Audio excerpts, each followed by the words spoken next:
Pinar is a technology entrepreneur and a mentor. She is a co-founder and COO of Atlas Space. It's the exclusive metaverse platform for enterprises targeting a revolution in the future of work. Pinar comes from urban planning as her background with geographical information systems, GIS specialization. She is expert on designing 3D virtual world concepts with a neuroscience perspective. I love neuroscience. She is a Women Tech Network mentor and Women in Games ambassador, mentoring women entrepreneurs in Metaverse and XR technologies. Well, this will be fun to kind of get you and Carl like going back and forth about the virtual and the physical and all that kind of stuff. But yeah, welcome, Pinar. Hey, thank you. It's great to be here today. Awesome. Let's dive right into this. What's your opinion? How is the metaverse going to affect the business world? Well, we've been searching this actually for the last 6 years, even before people said metaverse. So the way we were calling it was virtual spaces. You're gonna have your offices there. You're gonna mingle, visit each other, and people were looking at the like space when we said that. So we know the evolution in the last 6 years, and I can say that in the last 6 months time frame, enterprises has had huge know-how and experience on what this is, but still they're super much confused. So they still don't know, but pretty much most of them tried a little bit. Some of them tried some big stuff, some very tiny little bit minor stuff. In summary, they're confused. They don't know what to do, but they are eager to learn. They're trying everything.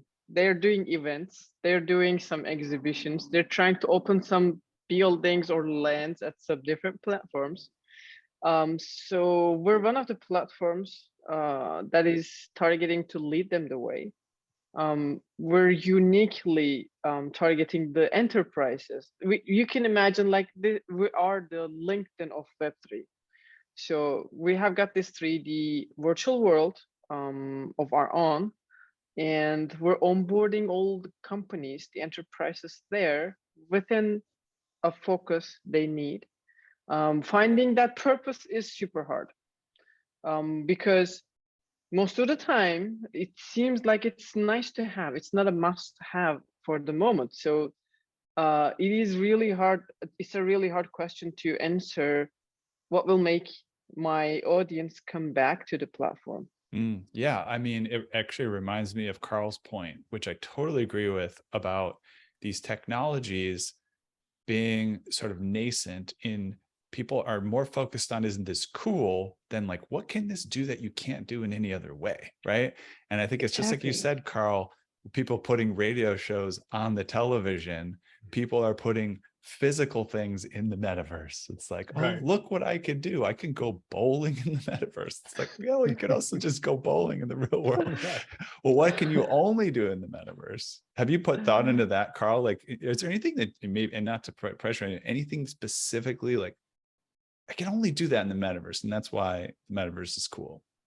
Well, for us, if you consider the metaverse, broadly, right, it would be the speed of funding loans and really the flexibility, meaning new loan types that we can't even imagine today. Imagine your mortgage gets paid daily. That never can happen in the real world. There's just too hard. In the metaverse itself, that's hard, boy. I think that's an amazing vision. And I was involved with a lot of the early virtual reality stuff. And that's exactly where everybody went. Like, let's make it an office. It looks just like an office, except who wants to walk across the office in the virtual world? I want to teleport, right? I think that's still coming. I think there's a lot of investment in that area. I'm really excited to see people who know what's going on in physical spaces helping like evolve that. And neuroscience, I was a biomedical engineer, my dad was a neurosurgeon, and so figuring out how people's brains works and then mapping this new environment to that so that you give enough cue that the real world that they feel comfortable, but also do things that you just couldn't do in the real world. And you couldn't actually walk from the campus of Apple to the campus of, say, Facebook in the real world. You could in the virtual world, or mix and mingle, or a bunch of the technologies and products that you could be experimenting around with in the virtual world may not even exist in the real world. And so getting experience with that kind of stuff, maybe those are some ideas. That's a great point. And I remember when I had this little piano tuning business in New York City, and was experimenting with moving to Peru and trying to manage it from afar. And the fascinating thing that I didn't realize until I started doing things on the internet and doing Zoom meetings, things like this is back in like 2015, 16. I was like, it's easier for me to get together with my team in New York from Peru on a Zoom call than it was for us to plan, oh, you got to get on the subway, you got to come over to my house, it's early in the morning, you're tired, you've never coffee yet, whatever, right? And people don't realize like there's these things that it's just like you said, Google and Facebook just go from one to the other in the metaverse, but can't do it in the real world.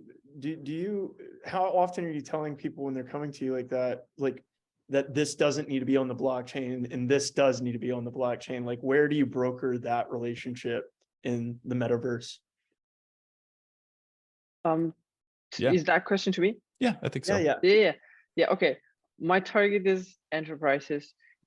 Most of them have no idea about how to integrate with enterprises, and those who have the ideas probably are getting, stuck in regulations. So what we do is finding the bridge, because we cannot force anything that will not happen in the time frame that we want. So we're bridging, we're accepting all of these, fiat payments, or we're accepting all of these email registrations. But then step by step, we're getting our users, get used to the Web3 or the blockchain part, and we're teaching what blockchain will do for them. It's not only the currencies, but it's the, clarity in the network, movements and whatever is happening on the network, all these records and logs. So they're learning. So yeah, we're never forcing anyone to jump into blockchain. It sounds like it's a slow process, but it's a good one. When I'm talking about 6 years. When people ask us what the metaverse will do, different than the real world, we're never telling them you're gonna do these avatar meetings. No, this is way more convenient than doing the avatar meeting still, because you can see my face, my motions and gestures, everything. But instead, we're telling them it's totally a storytelling place that cannot be done in the real world. I can prepare this experience zone, taking your customer to your history, to your kickstart. We did a chocolate factory like that. We're teleporting people to the kickstart of the company. People are making the chocolate and meeting the founder. For the company employees, that is something having the goosebump thing. Or we're teleporting people to future, showing the vision of the company. You cannot teleport me to past or future right now. Or me as a human being in the physical world, I cannot scale myself. I cannot go inside the cell, or I cannot run on the Saturn. These are impossible. But in such an environment, if my concept is very, cool, I can do everything I want in terms of the physical world. I have no gravity there. I have no scale. It's all about me and my concept. So merging these backside, okay, the enterprises still thinking this is the real world, and their transition to any 3D environment is not as easy as the gamers of the fantasy worlds, because they're expecting all this fun and stuff. But my people still want to see themselves, their face, their suit in that world. You're saying them you're unlimited, but they're preferring everything as it is in the real world. So we're not pushing the limits so much. We still have got these meeting rooms or some natural spaces or amphitheaters that is looking like the real world. But once they get used to it, we're increasing their, pushing their limits a little bit more. So it's totally a slow process. Yeah, I get that. And that's a really interesting approach, because, if you look at things like, like the power of habit, you know, are some of the ways that people have studied how Exactly. habits are created and formed, right? You start a habit by attaching it to something that's already working, right? That people already are used to. Yeah. But then, you know, it can be whatever you want it to be, right? So if I'm brushing my teeth, but I want to make the habit to, you know, do my meditation after I brush my teeth, that's interesting, right? So I see what you're doing there. It's like, yeah, you got to make people feel comfortable. You got to make it easy, simple, Yeah. accessible. And then you just slowly but surely, you know, they're like that frog in the boiling pot of water. All of a sudden they're floating around in a, you know, life-size cell, Yeah. you know, Yeah. exploring the DNA, you know, whatever. That's Yeah, cool. you have to definitely find the perfect balance between not scaring people with something unknown, Mhm. but enough unknown to trigger their curiosity.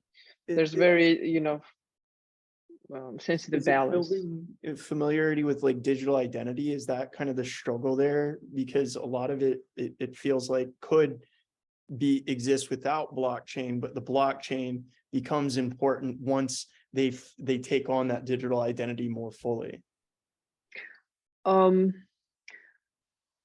Well, for the identity part, the kickstart is always exactly the real life, in real life view.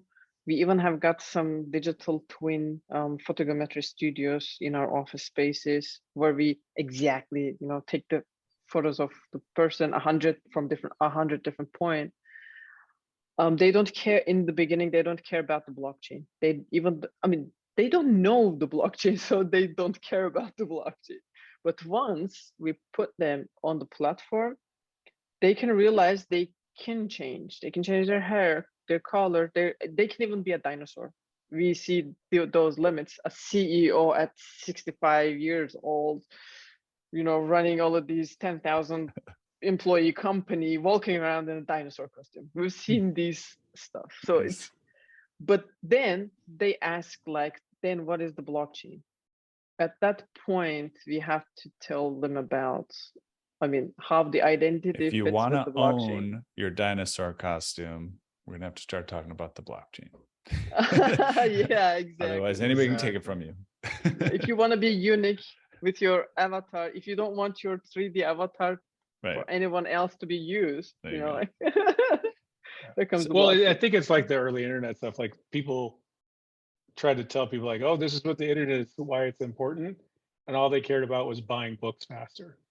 And I think in our world, it really is interesting because 99% of the people who get a home loan through the blockchain technology don't even know the blockchain technology exists.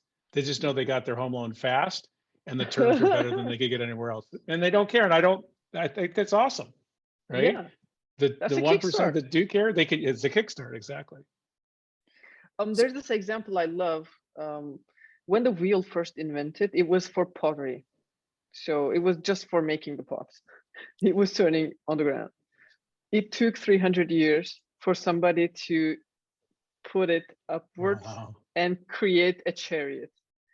Then the transportation was invented, then the whole world changed. So now the blockchain technologies, the use of the blockchain technologies is like pottery making. At one point, we will find all of these genius ways where it will become the chariots and those cars. So we're gonna Beautiful. have a little bit more time for that. Ooh, my spine is tingling with wonderful analogies today. Any successful examples from what you guys are doing that are working really well? Bank branch, art exhibition, VR involved company, digital twins, like anything that's particularly successful you're seeing? Well, we have got one very specific example for that. We made a bank branch, meta branch for a bank. So they're a physical bank. For the moment, they're not doing any bank activities like transferring the wires or anything. This branch targets only showing whatever information on their website is in a visual way, in an immersive way. So because the habits of us is changing, talking about the neuroscience and all of this perception, how we perceive the world, we are more focused we're more comfortable processing the information that is visual right now. It's not like we love digging anything on a text-based website. Mhm. So the bank branch, that bank has got full of information on their website, but nobody is taking care of their website. Nobody enters and receives the information. In the meta space, all these credit cards are hanging around, different types. You're clicking and immediately getting the information. We're turning back, you see all these credit types. On the other side, you can reach out to the customer service immediately with a video call, not waiting for 14 minutes, 100 minutes to connect someone on the phone. So that space is for perceiving stuff faster and easier. This is what the bank wants for the moment. So they don't care about anyone making the meetings there. They don't care about anything else that is promised on the Web3 or Metaverse for the moment. What they care about is targeting all of these new generation perception way, no matter how old we are.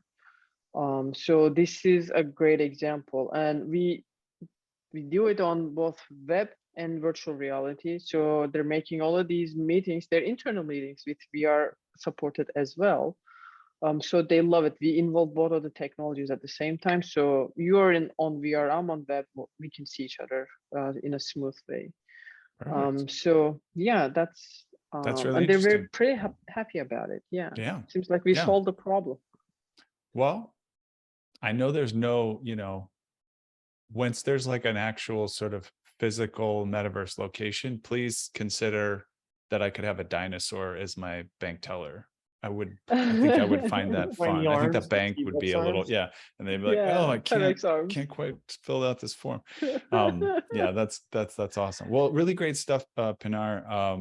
Before we wrap with you, I just want to make sure we know where people can find out more about you and the project. So tell us about website, socials. Yeah, our website is atlas.space. Pretty easy. Perfect. So both the public version of the platform is freely available on atlas.space and our social media tags.